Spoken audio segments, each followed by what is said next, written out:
cooperation and the need to tap the potential of the South Asian region was the focus of the speeches of the Prime Ministers of India and Pakistan in their SAARC address.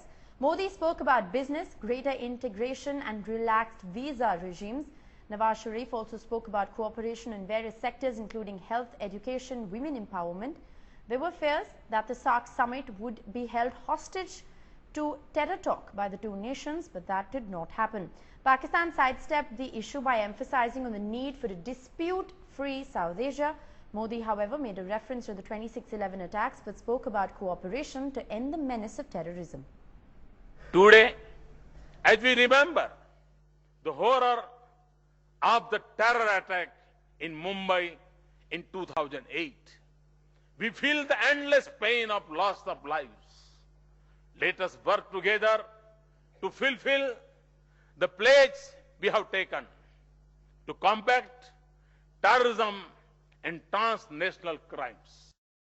Indicate their concern on terror being an impediment to our citizens and impacting adversely on that. Following this meeting, Prime Minister is going to have a series of bilateral meetings where we will discuss substantive issues with each of our SAARC colleagues. These will be substantive meetings and we will share with you outcomes of these meetings following their completion later this evening. Thank you very much. Excellencies, ladies and gentlemen, I am happy to note that today's South Asia has undergone a democratic transformation. All South Asian states are vibrant democracies. We earnestly hope that old and new democracies in South Asia will join hands to make our region peaceful and prosperous. Well, all eyes are on Prime Minister Narendra Modi and Nawaz Sharif at the 2014 SAARC Summit. Modi and Nawaz Sharif didn't even shake hands or look at each other. The chill between the two nations was apparent from the body language of the two leaders. There is a possibility, however, of Nawaz Sharif and Prime Minister Narendra Modi meeting tomorrow. Well, the leaders of all the SAARC nations spoke about the need to make the body more relevant.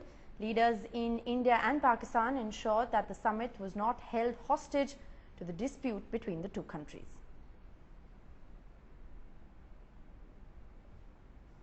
I have great belief in our boundless potential and confidence that comes from the many inspiring stories of innovation and initiative in each of our countries. Nowhere in the world are collective efforts more urgent than in South Asia, and nowhere else is to so modest. Big and small, we face the same challenges. My government is actively pursuing this initiative, which has the potential to integrate South Asia, China, and Central Asia, the three engines of growth in Asia. A soft visa regime would greatly facilitate the realization of these objectives.